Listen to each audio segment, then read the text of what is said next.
To my channel. पिछले part में आप लोगों ने सुना था मिस्टर साव विंग को घर पर बुलाया था बात करने के लिए, पर मिस्टर साव विंग को बुलाकर वो उस केस को बंद करने के लिए कहा जिस बारे में विंग अब तक सर्च कर रहा था, बेंचो के मर्डर केस के बारे में। पर विंग इस बात से गुस्सा हो गया था क्योंकि वो पहले से ही अपने डैड के ऊपर गुस्सा था।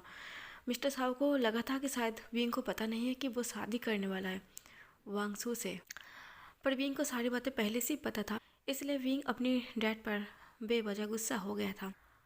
अब हम कुछ दिन बाद दिखाते हैं। कुछ दिन बाद ईवन का एग्ज़ाम स्टार्ट हो गया था और एग्ज़ाम चल रहा था। सब कुछ पहले जैसा ही था, कुछ भी चेंज नहीं हुआ था, पर विंग का गुस्सा थोड़ा कम हो गया था क्योंकि उस बात को कई दिन हो गया था और मिस्टर साव ने अभी भी विंग से शादी वाली बात को नहीं छेड़ा था, इसलिए विंग का जो गुस्सा था वो थोड़ा कम था। और कुछ दिन बाद तो ईवन का एग्ज़ाम भी ख़त्म हो चुका था, पर इस बार एग्ज़ाम में ईवन सही से मार्क्स नहीं ले पाया था क्योंकि ईवन को पढ़ाई में बिल्कुल भी मन नहीं था और ऊपर से घर पर जो चल रहा था इससे ईवन बहुत ज़्यादा परेशान था क्योंकि ईवन विंग को सच में बहुत ज़्यादा प्यार करता था। जब विंग खुश रहता है तो ईवन भी खुश रहता है, जब विंग अपसेट होता है तो विंग की अपसेटनेस को देख के ईवन भी अपसेट हो जाता है और इसी के चलते ईवन ने अपनी पढ़ाई पर ध्यान नहीं दे पाया था। फिलहाल तो सब कुछ ठीक, पर ईवन पेपर अच्छा नहीं किया था। बस इस वजह से ईवन भी थोड़ा परेशान था कि इतना मेहनत करने के बाद, इतना स्टडी करने के बाद भी वो अच्छा मार्क्स नहीं लेकर आया। पर जब विंग को पता चला कि ईवन का पेपर अच्छा नहीं था, विंग बस ईवन को इतना कहता है, विंग कहता है कोई बात नहीं, फिर से कोशिश करो तो अच्छा हो जाएगा। ऐसे कह के विंग इस बात को टाल दिया था, पर ईवन इस बात से सेटिस्फाइड नहीं था क्योंकि ईवन को कॉलेज में चिढ़ाया जाएगा इस बात से, खास करके जिल्लिंग तो इस मौके को नहीं छोड़ेगा ईवन को बुली करने के लिए, इसलिए ईवन थोड़ा परेशान था। पर वैसा ही हुआ था जैसे ईवन ने सोचा था। आजकल जिल्लिंग ईवन को बहुत ज़्यादा चिढ़ाता है, वो एक भी मौका नहीं छोड़ता ईवन को परेशान करने के लिए। जब ईवन अपनी क्लास में बैठा हुआ था और ईवन की क्लासमेट वन साव भी बैठा हुआ था, तब जिल्लिंग आता है।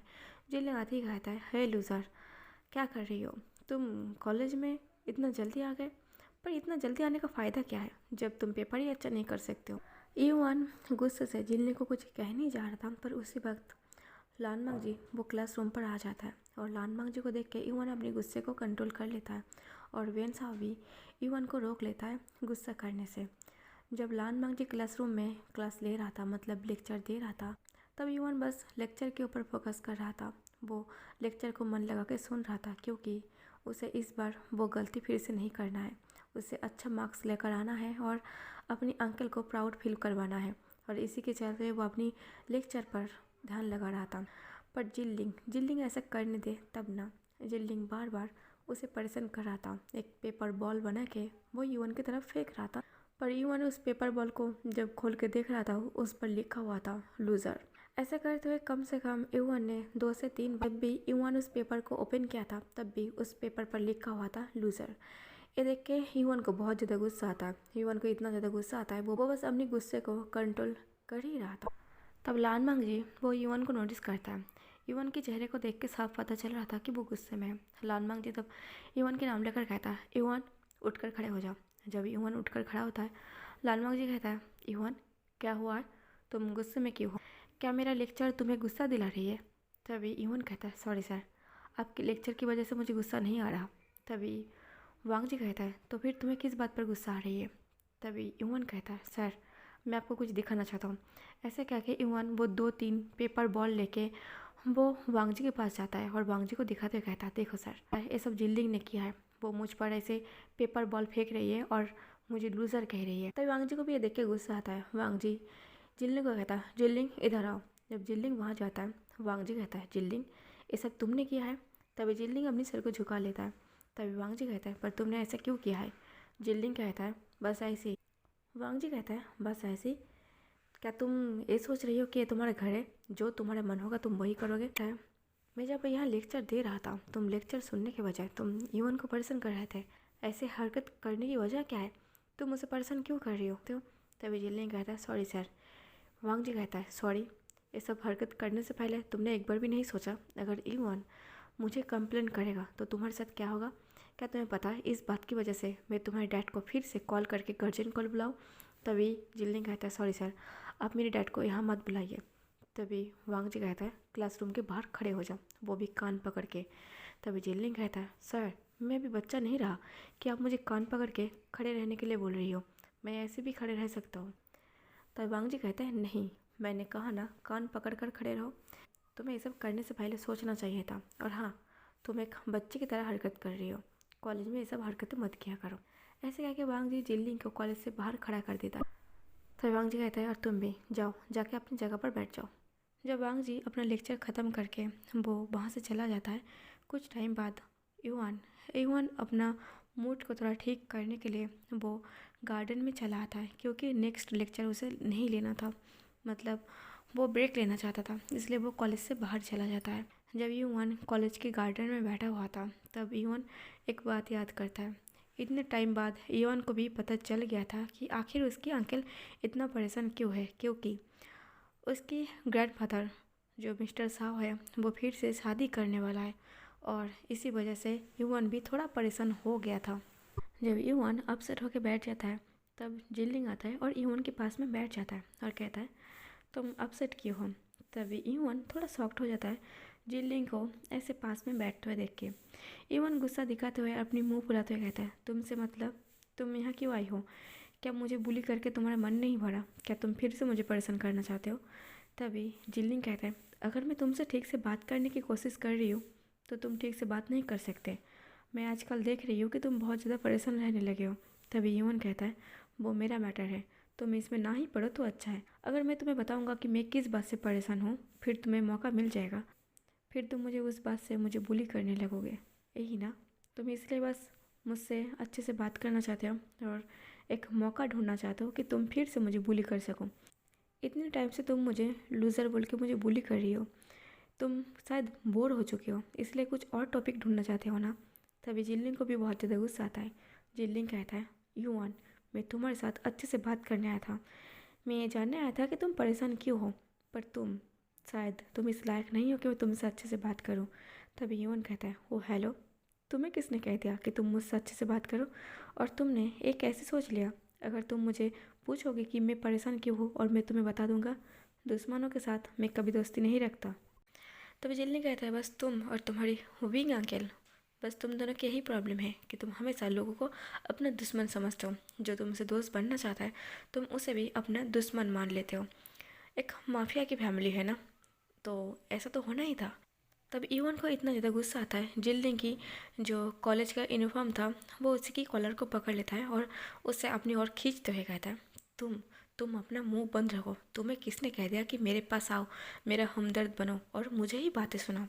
मुझे पता है कि मेरा फैमिली एक माफिया फैमिली है, तो मुझसे दूर रहो, मैं बहुत ख़तरनाक हूँ।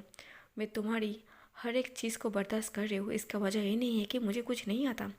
मैं बस अपने अंकल की वजह से मैं चुप हूँ, मेरे अंकल की वजह से मैं अपने गुस्से को कंट्रोल कर रही हूँ, क्योंकि मुझे नहीं पता अगर मैंने अपना गुस्सा कंट्रोल नहीं किया और अपना गुस्सा तुम्हें दिखा दिया तो शायद कॉलेज में फिर से गार्जियन कॉल हो, जिसकी वजह से तुम्हारे डैड को और मेरी अंकल को फिर से प्रिंसिपल के पास आना पड़ेगा।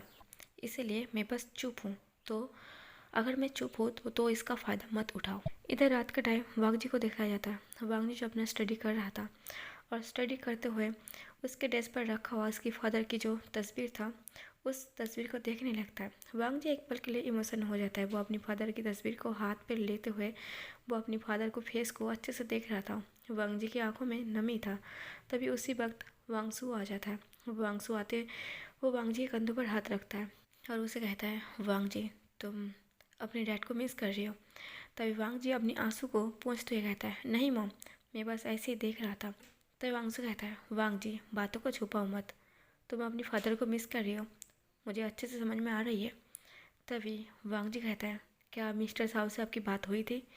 तभी वांगसू कहता है नहीं, मैंने बात करने की कोशिश नहीं की है क्योंकि मुझे ये सब सही नहीं लग रहा। तभी वांग जी अपनी मॉम की तरफ मुड़ते कहता है मॉम, आपको जो सही लगे अब वो करिए। अगर आप मेरी बात करोगे तो इतनी आसानी से मैं किसी को अपना फादर नहीं मान सकता। मैं बस आपकी खुशी के लिए ये सब कुछ एक्सेप्ट करने के लिए तैयार हूँ। तभी वांगसू का कॉल आ जाता है।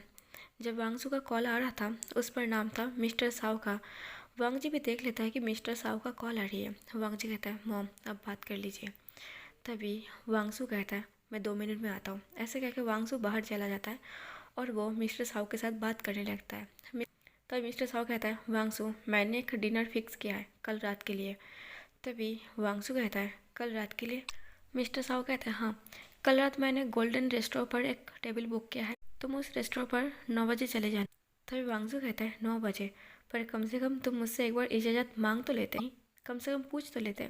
तभी मिस्टर साव कहता है, दरअसल वांगसू मैंने तुमसे इजाज़त नहीं ली क्योंकि सबसे ज़्यादा मुश्किल मेरे बेटे को मनाना था, मेरे बेटे वींग को, और मैंने काफ़ी मुश्किल से उसे मनाया है तुम्हारे साथ डिनर फिक्स करने के लिए, और वो कल के लिए फ्री है, इसीलिए मैं तुमसे बिना इजाज़त लिए ही मैंने डिनर बुक कर दिया है। मैं चाहता हूँ तुम मेरे बेटे विंग के साथ एक बार डिनर करने के लिए जाओ, उससे बात करने की कोशिश करो, उसे समझाने की कोशिश करो।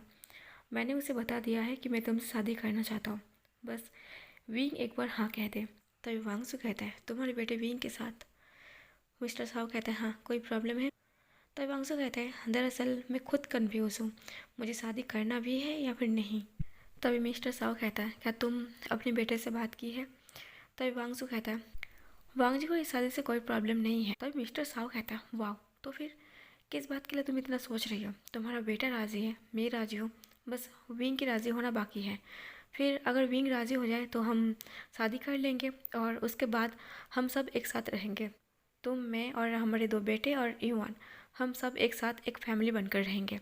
मैंने अपनी पूरा ज़िंदगी दुश्मनों के बीच लड़ते हुए बिताया है, और मेरी वाइफ, वो सब छोड़ो, तुम कल 9 बजे पहुंच जाना। ऐसे कह के मिस्टर साव ने कॉल कट कर दिया था, और वांगसू फिर से वो वांग जी के रूम पर जाता है। जब वांग जी स्टडी कर रहा था तब वांगसू कहता है, वांग जी अ, कल मुझे डिनर पर जाना है।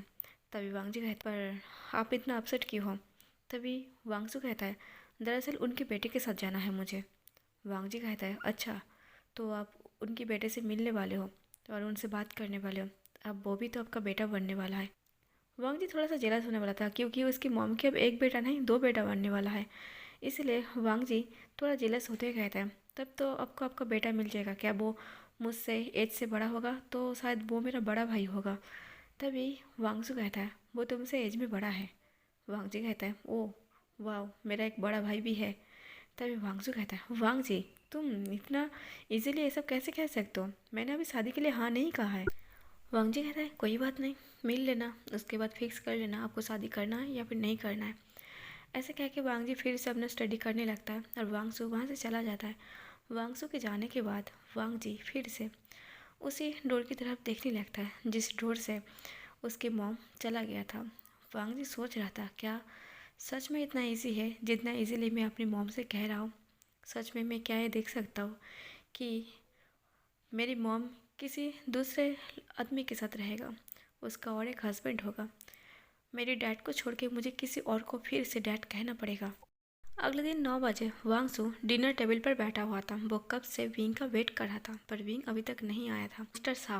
मिस्टर साव विंग को काफ़ी मना कर समझा कर वो विंग को राज़ी किया था, पर विंग विंग कैसे उस लेडी से मिल सकता है जिसका नाम सुन के विंग को इतना गुस्सा आता है, जिसका नाम सुनते ही विंग को खुद से नफरत होने लगता है कि वो मिस्टर साव का बेटा है जिसने उसकी मॉम को इतना तकलीफ़ दिया था और उसे लेडी से उसे मिलना पड़ेगा। ये सोच के ही विंग को इतना गुस्सा रहा था कि विंग समझ में नहीं पा रहा था कि वो क्या करे, और करे भी तो क्या करे, उसका डैड है, वो अपनी डैड के ऊपर बात नहीं कर सकता।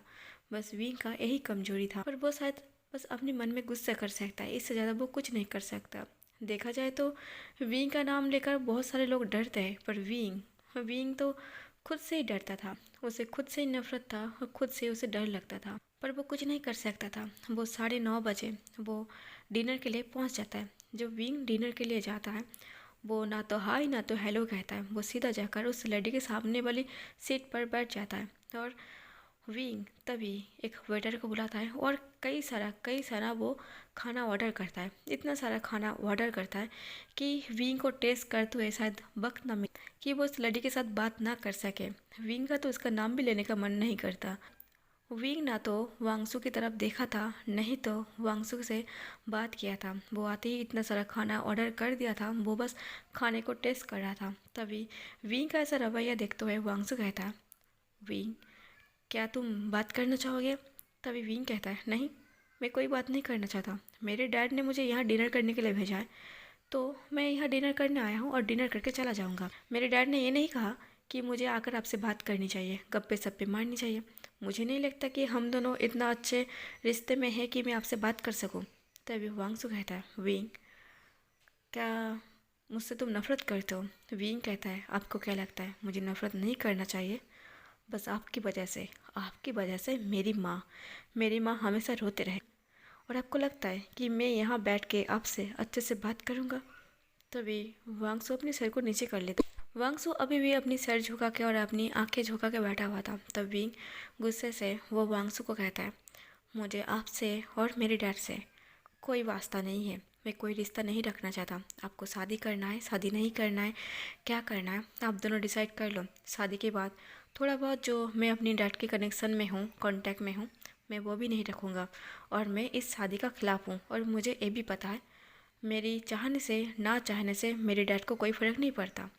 वो अगर चाहता है कि वो आपसे शादी करने वाला है, वो आपसे शादी करना चाहता है, तो वो आपसे शादी करके ही रहेगा। और मुझे पता है मेरा डिसीज़न का कोई मतलब नहीं है, बस मुझे जो कहना था मैंने कह दिया। ऐसे कह के विंग उठ के वो चला जाता है। वांगसू बस वहीं पर बैठा हुआ था, सारे फूड को देख रहा था जो टेबल पर पड़ा हुआ था।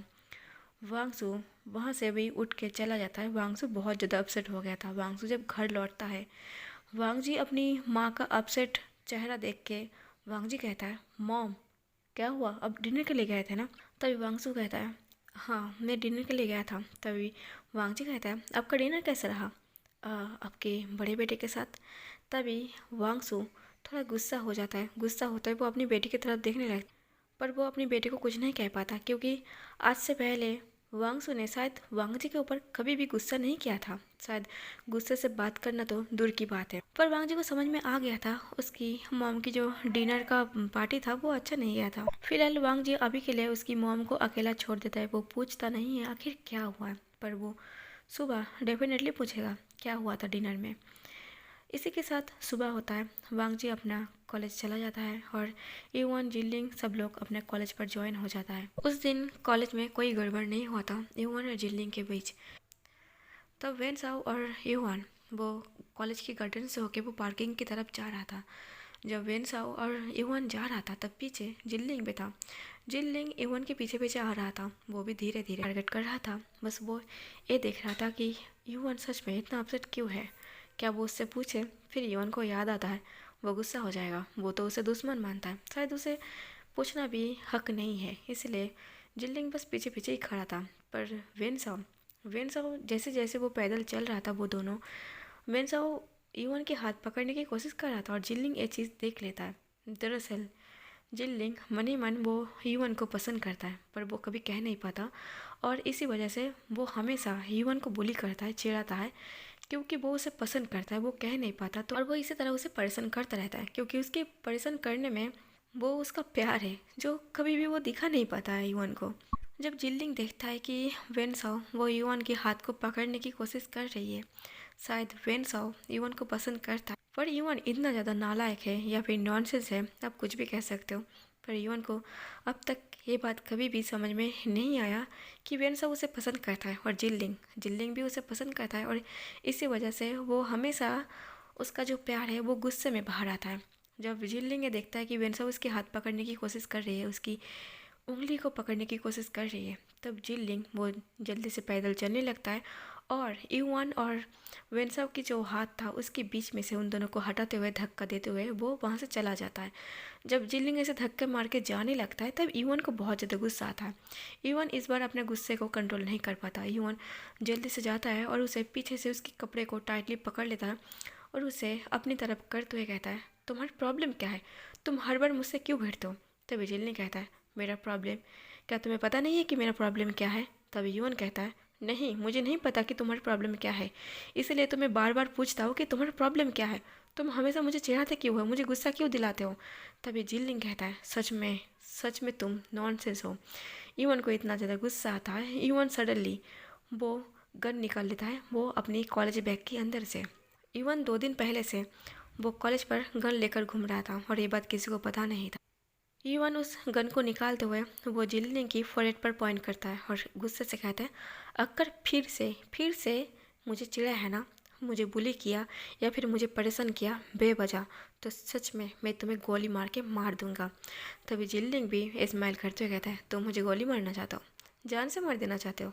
अच्छा, तो मार के दिखाओ, मैं भी तैयार हूँ तुम्हारी हाथ से मरने के लिए। शायद इससे अच्छा मौत मुझे नहीं मिलेगा। और ये चीज़ वांग जी देख लेता है कि ईवान कॉलेज पर गन लेकर आया था और वो भी उस गन को जिलिंग की फोrehead पर पॉइंट करके खड़ा हुआ है। ये देख के तो वांग जी का जो गुस्सा है वो एकदम की कंट्रोल बाहर था। आज का पार्ट यहीं पर ख़त्म कर देती हूँ। आज का पार्ट जैसा भी लगा हो कमेंट करके ज़रूर बता देना, लाइक और शेयर कर देना, और हाँ, मेरे चैनल को सब्सक्राइब जरूर कर लेना। Thank you for watching.